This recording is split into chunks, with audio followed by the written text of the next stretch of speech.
자, 네, 주 안에 사랑합니다. 하늘 복 많이 받으시기를 바랍니다. 시작.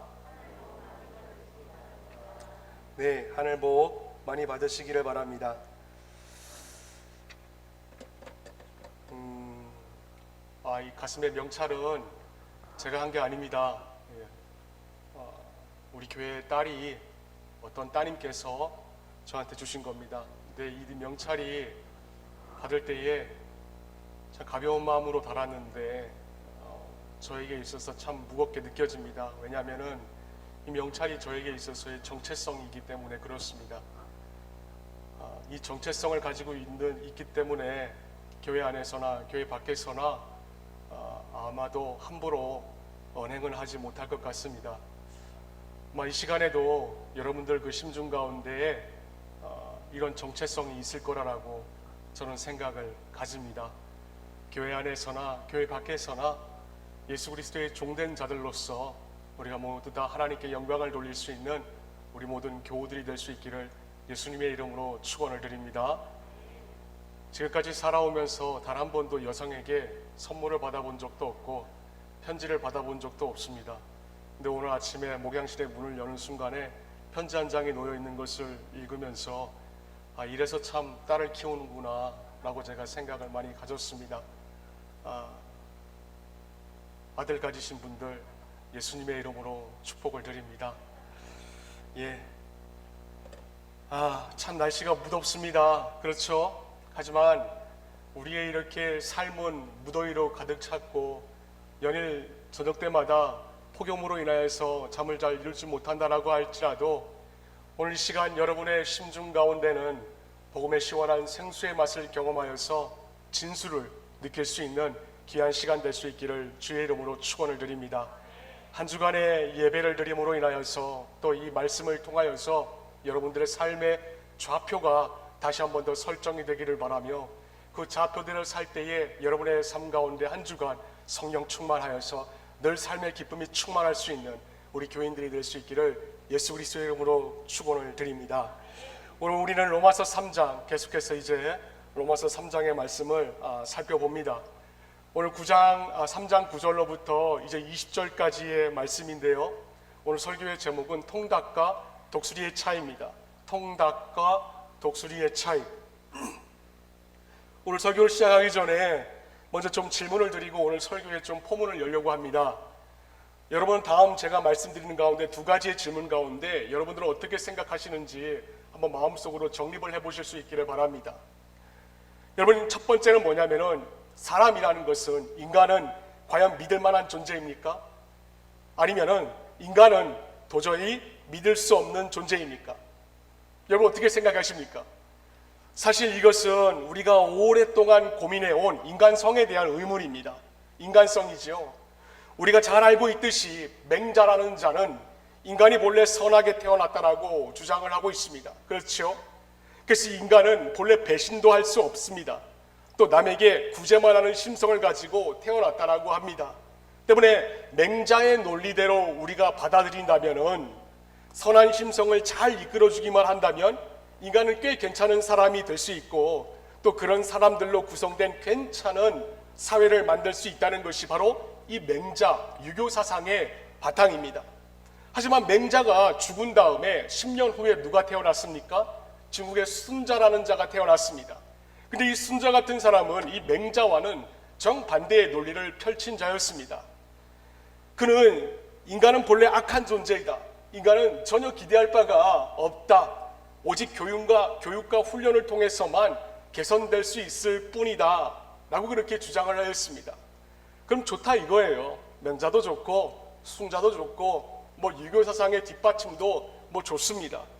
그런데 우리가 예수 그리스도를 따르는 제자로서 또 우리의 교회의 존재 목적인 영혼 구원하여서 제자를 삼는 자들로서 우리가 가장 근간인 이 텍스트 성경에서는 우리를 가리켜서 인간성에 대해서 뭐라고 말을 하고 있는가, 이게 우리에게 있어서는 대단히 중요합니다. 그럼 성경에 대하여서 우리 인간성에 대해서 뭐라고 이야기를 하고 있는가? 딱 하나입니다. 인간은 본래 태어나면서부터 악하다. 인간은 태어나면서부터 악하다. 이것이 바로 성경의 텍스트의 성경에서 얘기하고 있는 인간성에 대한 주장입니다. 그래서 여러분, 하나님의 마음에 합한 자라는 다윗은 그가 이렇게 하나님 앞에 자기 인간성에 대하여서 논증을 하기 시작을 합니다. 시편 51편 말씀에 보시면은 다윗이 이와 같이 논증합니다. 실로 나는 죄 중에 태어났고 어머니의 태 속에 있을 때부터 죄인이었습니다. 어머니의 태 속에 있을 때부터 죄인이었습니다. 여러분, 다윗은 우리가 잘 알고 있듯이 하나님의 마음에 합당한 자, 즉 무슨 말이냐면 하나님의 마음에 든 자였습니다. 다윗이 그랬어요. 그랬던 그가 하나님 앞에서 스스럼없이 고백할 수 있는 것은 내가 어머니의 뱃속에 있을 때부터 자신은 죄인이었다라는 것입니다.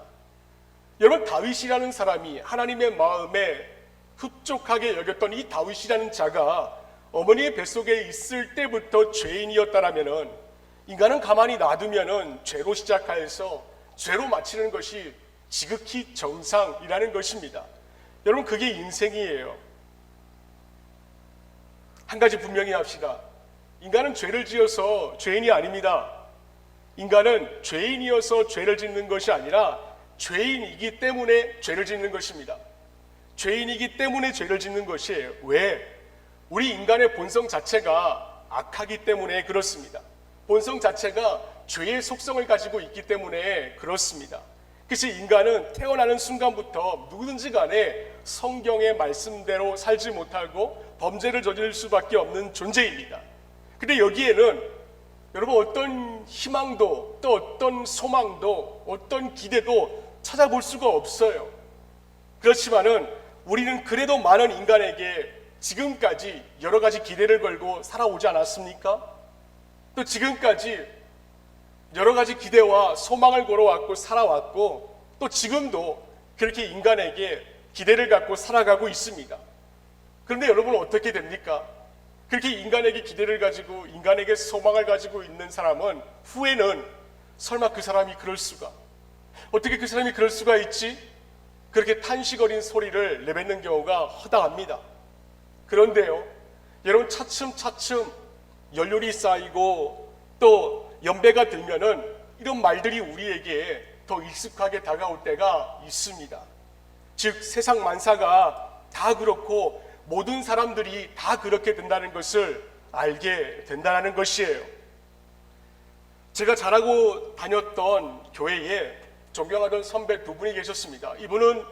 한 분은 청년부 회장이었고 중고등부 시절부터 회장의 역할을 감당했고, 그리고 또 한 분은 청년부에서 총무의 역할을 감당했던 분이었습니다. 굉장히 사이가 좋았어요. 어렸을 때부터 잠실에 있는 교회에서 어려서부터 신앙생활을 해왔기 때문에 중마 고우였습니다. 이분들은 비슷한 시기에 태어났어요. 비슷한 시기에 태어났고 교회에서 유치부부터 함께 다니신 두 분이었습니다. 제가 그분들의 모습을 바라보면서 곁에서 본 결과 두 사람의 관계는 마치 피를 나눈 형제와도 같았습니다. 대학부에서 당시에 농활도 갔습니다. 시골에 농활도 같이 가고 졸업 후에는 이 두 분이 한때 사업도 같이 하였습니다.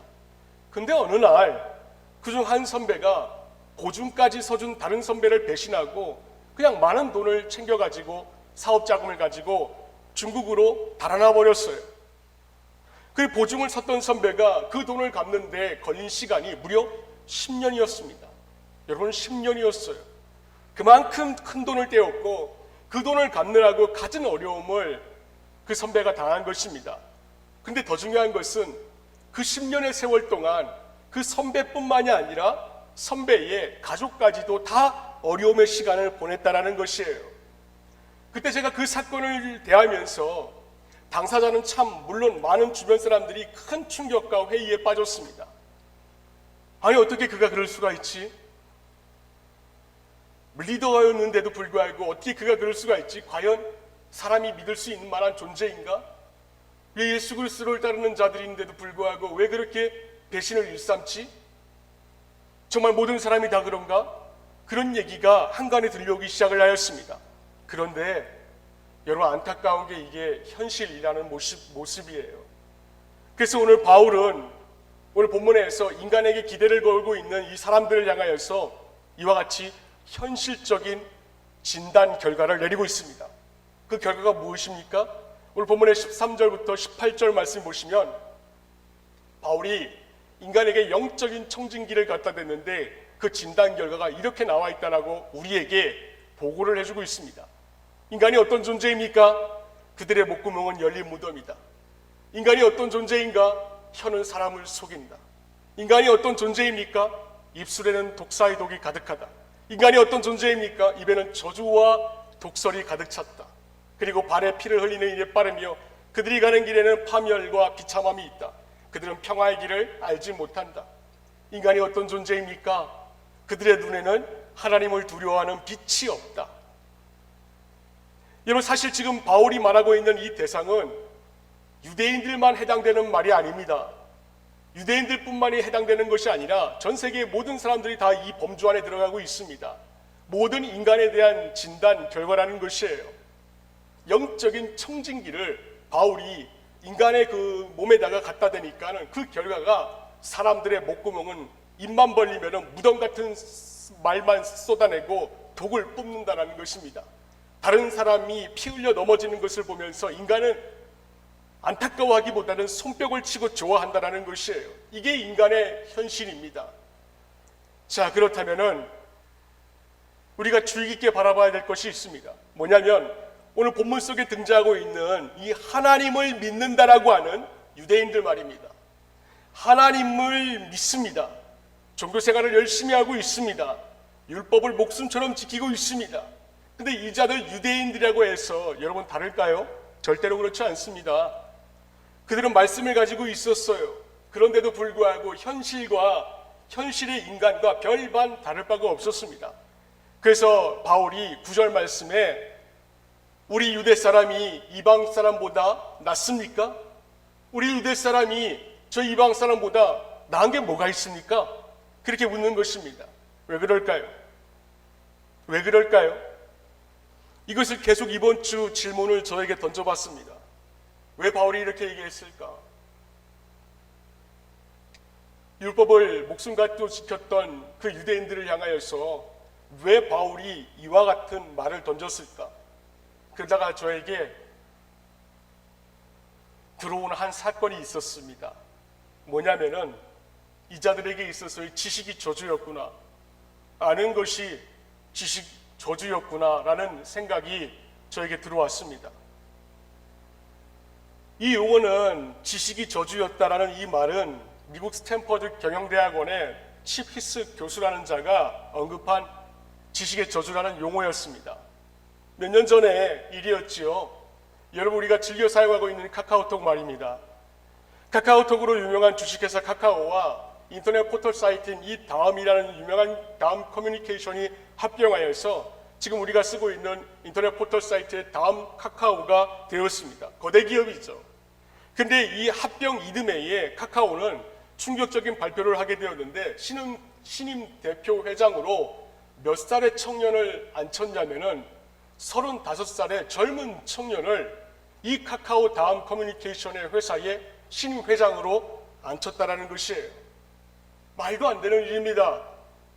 35살의 신임 회장이라는 자가 연 자산이 8조가 넘는 이 다음 커뮤니케이션의 신임 회장직으로 앉게 되었다는 것. 당시 그 주가 지수만 하더라도 16조 원이 넘은 상태였습니다. 여러분, 16조라니까 잘 감이 안 잡히시죠? 그런 거대 기업을 세상 경험도 미천한 그 35살의 애송이에게 맡긴다는데 결정되었으니 말입니다. 그 당시 이 사건을 다룬 기사가 있어가지고 제가 스크랩을 했는데 한번 제가 읽어드릴게요. 들어보세요.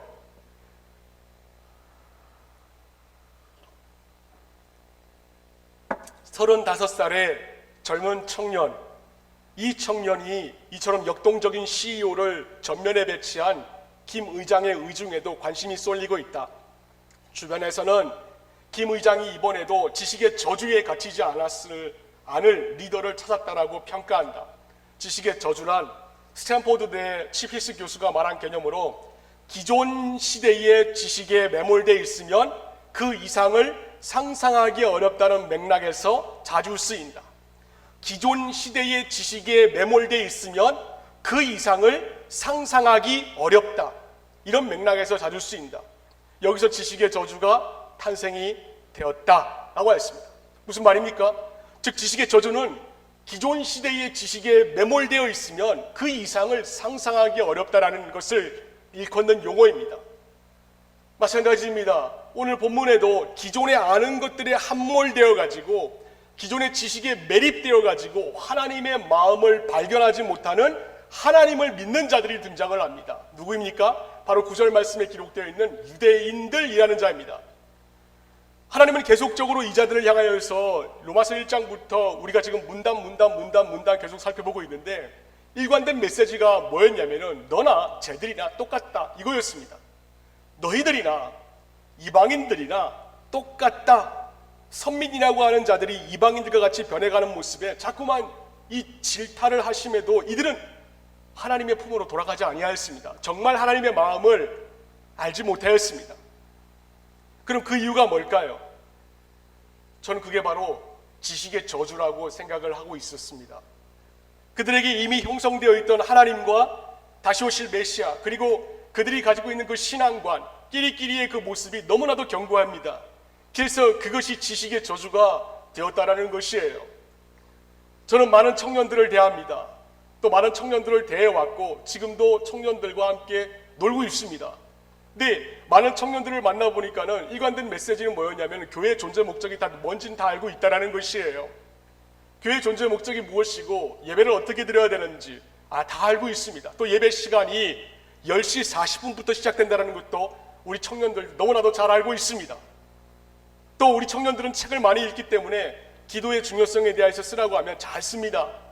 그런데 수요 기도회에 40분 나와서 기도하자고 하면 어느새 어디론가 다 사라져 가버리고 말았습니다. 반면에 나이 지긋하신 권사님들이나 또 연세 드신 분들은 그런 것을 글로 표현하라고 하면 잘 못합니다. 그러나 항상 그분들은 기도의 자리를 지킵니다. 여러분 제가 하나 묻겠습니다. 설교하는 것이 힘들겠습니까? 아니면 목사가 설교한 대로 사는 것이 힘들겠습니까? 바꿔 말씀드려 볼까요? 아는 것이 힘들겠습니까? 아니면 아는 대로 사는 것이 힘들겠습니까? 아는 것도 힘들지만 아는 대로 사는 것은 더 힘듭니다. 설교하는 것도 힘들지만 설교한 대로 사는 것은 더 힘듭니다. 근데 오늘 본문의 이들은 나는 다 알고 있어라고 하면서도 이방인들과 지금 한 채 다를 바가 없는 현실을 우리에게 보여주고 있습니다. 민낯이죠.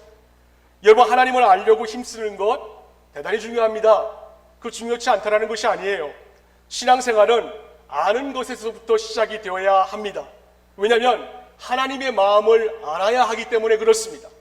하나님의 마음을 알아야 여러분의 인생의 소중한 1분 1분을 정말 하나님을 향하여서 경배와 찬양을 올리는 데 있어서 그 시간을 낭비하지 않을 수가 있기 때문에 그렇습니다. 그렇다면 제가 여러분들에게 도전을 하나 드립니다. 알면 다 된 것입니까? 알면 다 되는 것입니까? 예배 중요하다. 다 압니다. 10시 40분부터 예배가 시작이 된다. 다 압니다. 영혼 구원 중요하다. 다 압니다. 다음 세대 중요하다. 다 알고 있습니다. 기도 중요하다. 다 알고 있습니다. 새벽 기도, 수요 기도에 중요하다. 다 알고 있습니다. 근데 이렇게 중요한 것 알고만 있으면 다 되는 것입니까? 절대로 아닙니다. 안다면 그것대로 살아야 됩니다. 예를 들어서 새벽 기도회가 중요하다는 말은 우리는 익숙한 신앙생활 가운데 잘 알고 있습니다. 어려울 때 기도함으로 인해서 내가 이걸 돌파했다. 아마 체험을 가지신 분도 계실 것입니다. 근데 성경을 찾아보면 누구나 다 알 수 있는데 알면 다 되는 것입니까? 출애굽기만 보더라도 이스라엘이 만나를 먹기 위해서 새벽에 일어나야만 됐습니다. 해가 뜨면은 만나는 다 없어지기 때문에 그렇습니다. 때문에 이들은 만나를 먹기 위해서 추운 광야 생활에서 이불을 박차고 텐트 밖으로 나가는 그 헌신을 통해서만 하나님이 매일매일 주시는 일용할 양식인 만나를 얻을 수가 있었습니다.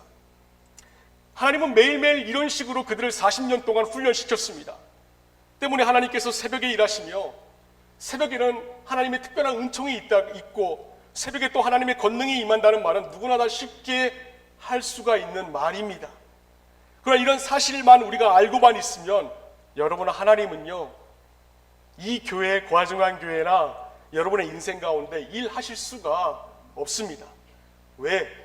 아는 것도 중요하지만 아는 대로 사는 것이 하나님의 편에서는 더 중요하기 때문에 그렇습니다. 구하는 자에게 주신다라고 하였습니다. 근데 우리는 왜 하나님이 과거에 행하신 일에만 의존한 채 현재 하나님을 우리는 경험하지 못하고 살아갈까요? 그것은 본질적으로 인생의 하나님의 행하심에 대한 그 갈급함이 우리에게 약간 결여되어 있기 때문에 그렇습니다. 여러분, 구하는 자에게 하나님께서 주십니까?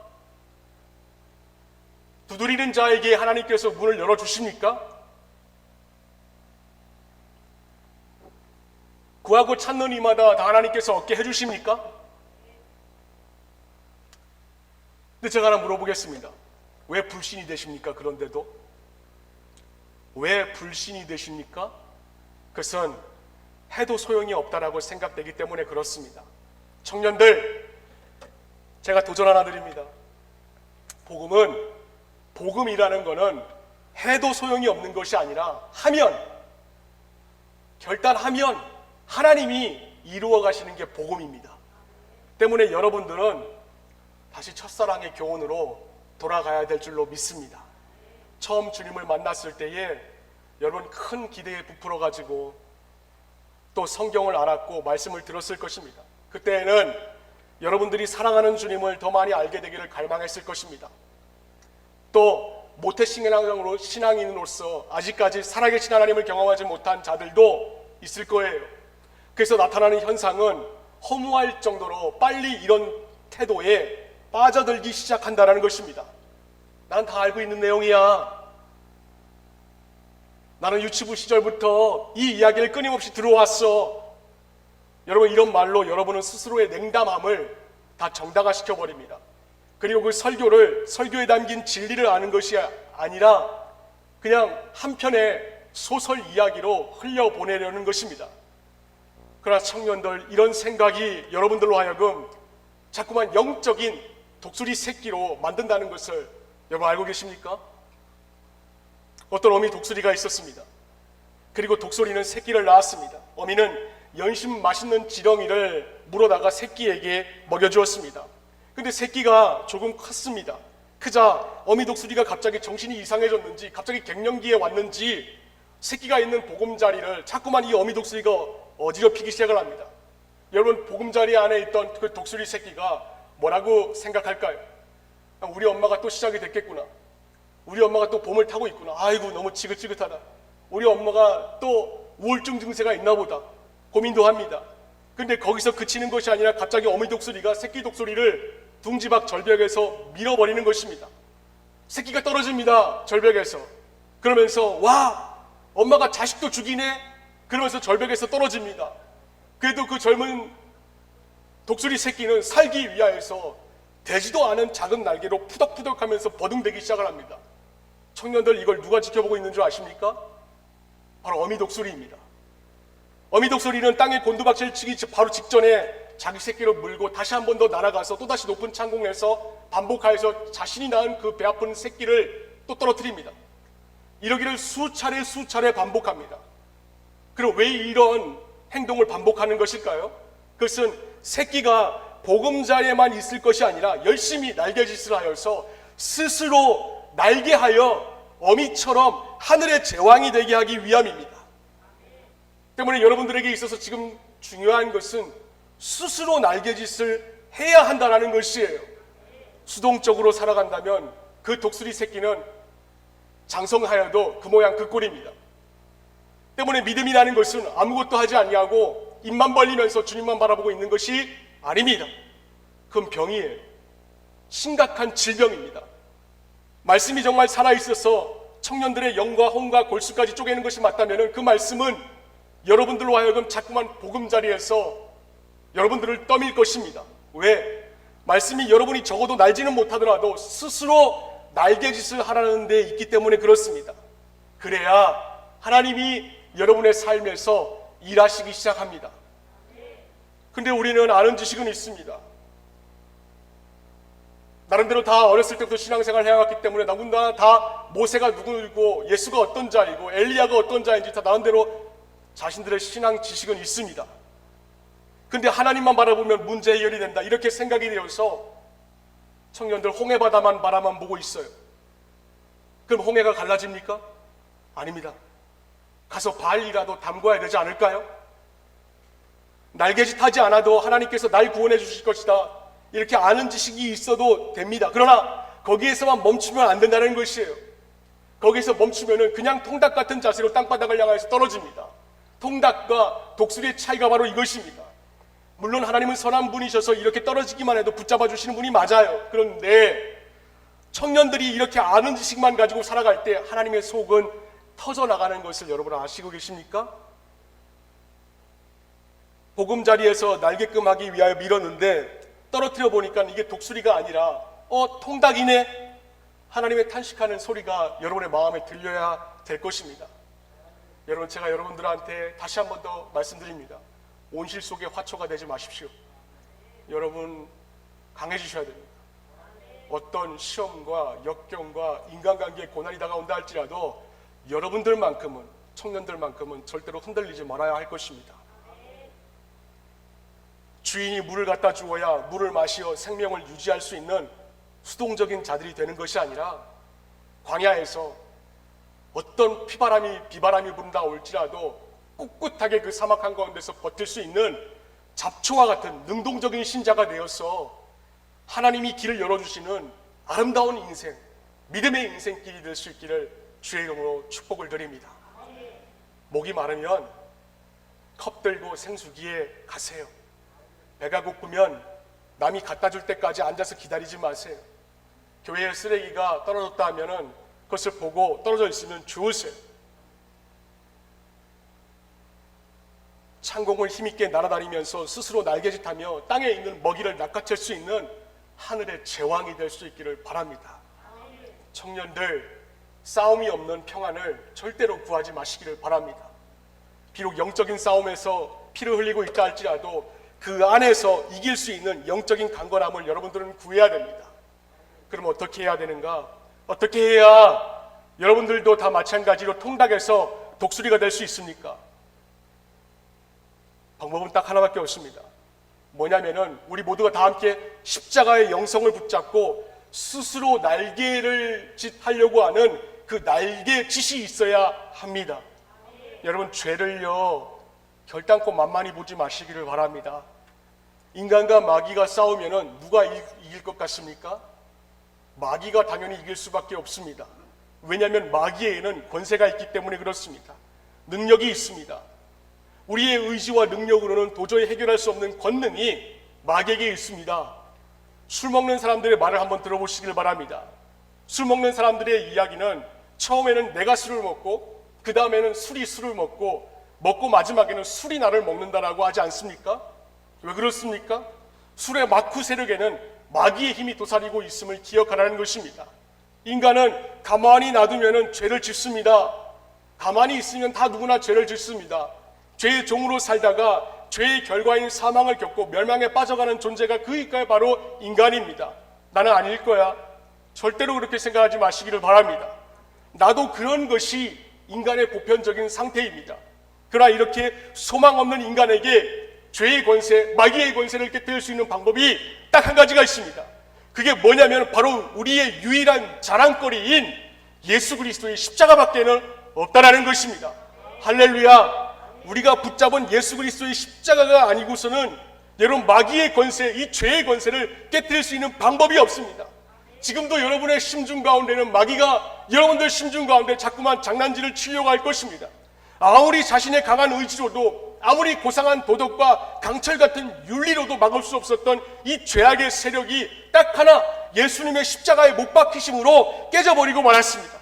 그래서 오늘 본문의 23절과 24절 말씀에 바울이 이와 같이 얘기를 하고 있습니다. 우리 다 함께 한번 읽어봅시다. 성경을 보시기를 바랍니다. 23절과 24절 다 함께 읽어봅시다. 합독합니다. 시작.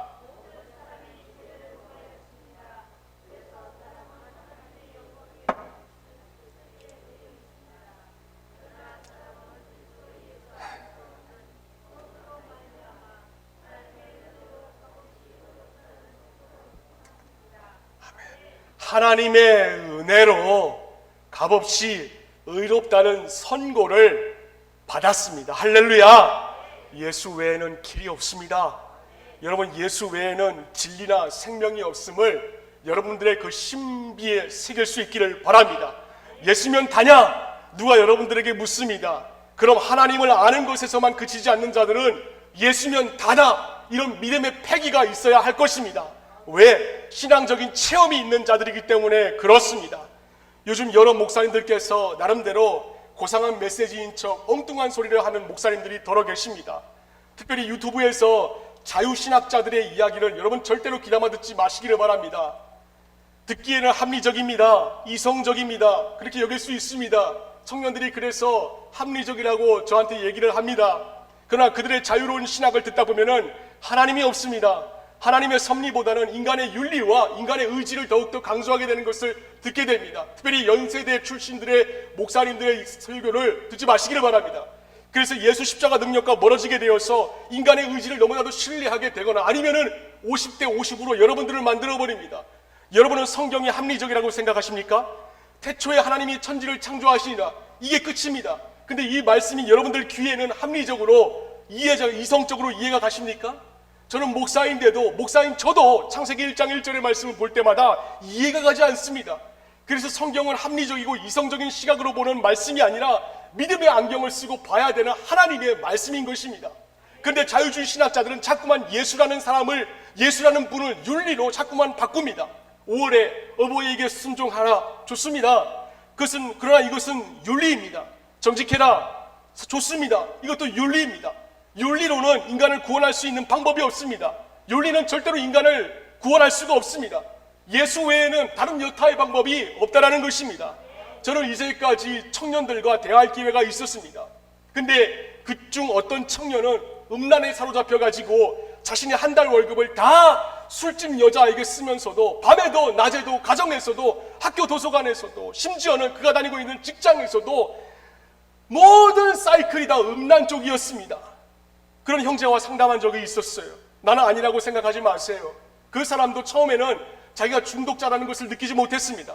그래서 아무리 설득하고 아무리 붙잡아 주려고 해도 자유를 누리지 못했던 그가 예수 그리스도의 십자가 능력을 체험할 때에 그 마귀에게서 해방되는 모습을 저는 보았습니다. 여러분, 이게 과연 지식적인 믿음일까요? 아닙니다. 예수가 하나님이라는 것은 마귀도 압니다. 그러나 마귀를 향하여서 성경은 빛의 자식이라고 부르지 않습니다. 마귀는 늘 어둠의 자식이라고 불렀고 저주의 자식이라고 불렀고 거짓의 아비라고 불렀습니다. 때문에 인간은 예수 그리스도의 십자가를 붙들어야지만이 구원의 길에 이를 수가 있는 것입니다. 여러분, 십자가를 붙들 때에 여러분들과 저에게 다가오는 유익이 무엇입니까? 바울은 그 유익에 대하여서 이렇게 이야기하고 있습니다. 24절 말씀에 보시면은 하나님의 은혜로 값없이 의롭다는 선고를 받습니다라고 하였습니다. 이미 끝났다라는 것입니다. 예수 그리스도의 십자가를 붙잡는 자는 더 이상 아는 것에서만 머무르는 자가 아니라는 것입니다. 예수면 다냐? 라고 부를 때 영원한 가치를 붙잡고 살아가는 자이기에 그래, 예수면 다다라고 말할 수 있어야 되는 것입니다. 여러분, 이게 어떻게 가능한 줄 아십니까? 딱 하나, 하나님의 은혜로만 가능한 것입니다. 은혜가 무엇입니까? 히브리서 12장 8절 말씀을 보시면 그러므로 우리는 흔들리지 않는 나라를 받았으니 감사를 드립시다. 그리하여 경건함과 두려움으로 하나님이 기뻐하시도록 그를 섬깁시다. 즉, 은혜는 우리가, 저나 여러분들이 하나님이 기뻐하실 수 있도록 섬길 수 있는 그 능력이 바로 은혜입니다. 이 세상에 살아가고 있는 모든 사람들에게 다 통틀어서 한번 물어보십시오. 그 누가 하나님이 기뻐하실 수 있도록 섬길 수 있는 능력이 누가 있습니까? 돈이 많은 자가 하나님을 기뻐하실 수 있는 능력이 있는 자일까요? 권세가 있는 자가 하나님을 기뻐하실 수 있는 능력이 있는 자일까요? 아무리 높아도 하나님을 기뻐할 수 있는 능력을 가진 자는 없습니다. 딱 한 명, 하나님이 기뻐하실 수 있도록 섬길 수 있는 분은 그분의 아들 예수 그리스도밖에는 없는 것입니다. 그래서 지금은 당신 아들의 형상과 같이 될 수 있는 자를 선택하시고 믿게 하시고 거듭나게 하셔서 당신의 아들과 같이 하나님을 미소짓게 할 수가 있다는 것입니다. 왜? 더 이상 그 사람에게는 죄가 지배할 수 없기 때문입니다. 여러분, 그 자가 누구인 줄 아십니까? 하나님을 아는 것에서만 끝나는 것이 아니라 하나님을 아는 지식이 있다면 행동으로 표출할 수 있는 자가 바로 그와 똑같은 자입니다. 그 자는 이미 확실한 소유권이 이전되었습니다. 그래서 우리 모두는 다 하나님의 아들 예수 그리스도의 성품을 모두가 다 지니게 되었습니다. 이제는 더 이상 여러분에게 죄가 자랄 곳은 없습니다. 마귀가 여러분들의 심중 가운데 충동질하는 자는 이제는 없습니다. 왜냐하면 삶으로 증명되는 예수 그리스도의 성품과 본성을 지녔기 때문입니다. 할렐루야! 그럼 이런 자는 어떻게 살아야 될까요? 딱 하나만 하면 됩니다. 하나님의 본성을 가지고 하나님의 성품을 가진 자는 딱 하나만 하면 됩니다. 이번 한 주간 여러분의 삶에서 이 부분만큼은 꼭 실천할 수 있기를 바랍니다. 뭐냐면 예수님의 본성을 가진 자는 예수님만 자랑할 줄 알아야 됩니다. 이렇게 되기 위하여서 여러분 값없이 주시는 십자가의 능력을 붙드시기를 바랍니다. 그런 다음 나는 이제 하나님의 아들이다. 나는 예수 그리스도에 속한 자다. 나는 이미 소유권 등기가 완료된 자다. 나는 하나님의 백성이다. 이 부분에 대하여서 여러분들이 확증할 줄 알아야 할 것입니다. 회사에서나 가정에서나 기업에서나 하나님을 아는 지식은 있는데 하나님의 아는 지식만으로만 살고 있으면은 소유권 이전이 안 됩니다. 하나님을 알고 있으면서도 행위로 표출돼야지만이 그분은 완전한 소유권 이전이 된 것입니다. 내가 하나님 앞에 구원받은 하나님의 자녀임을 확증으로부터 시작할 수 있기를 바랍니다. 여러분, 죽음 앞에 가까이 가 있는 사람들을 여러분 몇 명이나 보셨습니까?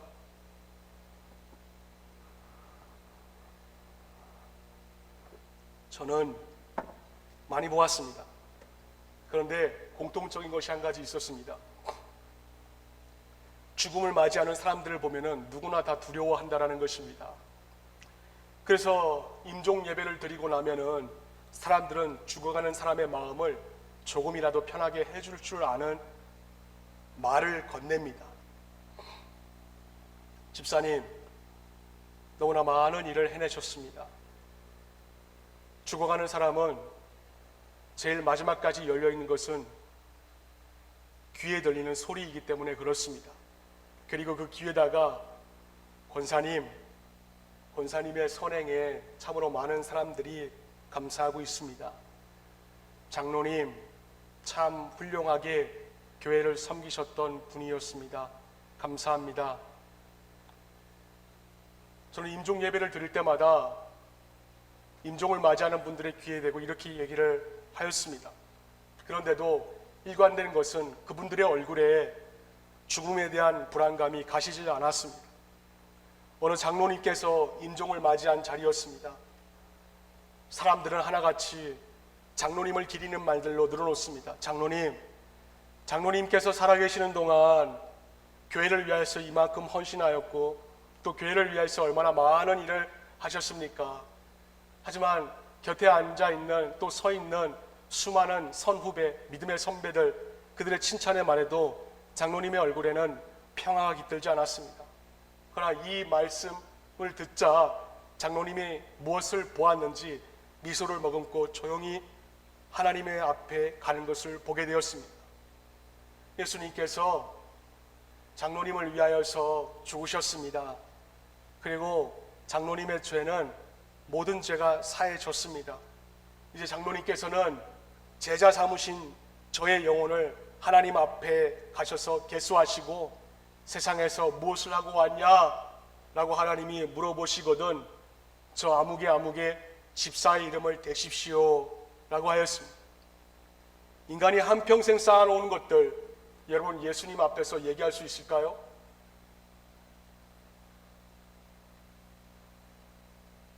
여러분들이 한평생 쌓아놓은 것을 죽음이란 관문을 통과하고 누구나 다 하나님 앞에 갈 것인데 그 하나님 앞에서 여러분들이 평생 쌓아놓은 것을 자랑할 수 있을까요? 절대로 그 자랑 못합니다. 자랑할 것은 딱 하나, 영혼밖에는 없습니다.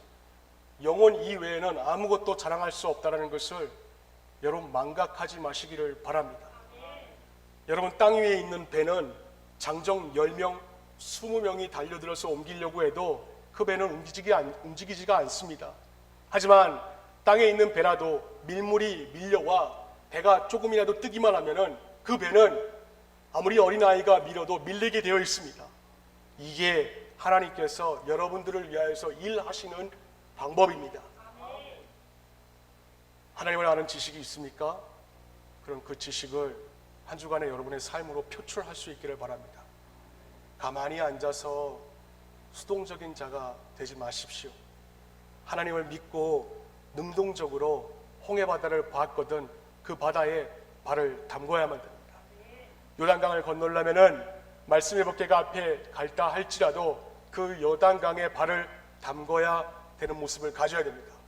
그런 능동적인 모습을 가질 때에 또 날개짓이라고 하고 있을 때에 저나 여러분들이 믿고 섬기고 경배하는 그 하나님께서 여러분들의 삶에 도움을 베풀어 주실 것입니다. 기도하십시오. 기도하시기를 바랍니다. 기도 외에는 다른 이유가 없다라고 하였습니다. 10시 40분에 예배가 시작이 된다. 그럼에도 불구하고 11시나 10시 50분에 오시는 분들은 지지 마십시오. 그건 습관입니다. 교회는 10시 40분부터 주보에 이미 공지를 하였습니다.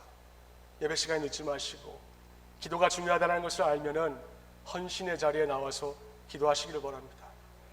기도할 때 우리의 작은 힘으로도 능히 큰 배를 움직이는 신묘막측한 그 역전의 하나님께서 여러분들의 삶을 도와주신 것을 목도할 수 있는 이번 한 주간 될 수 있기를 예수 그리스도의 이름으로 축원을 드립니다. 기도하겠습니다.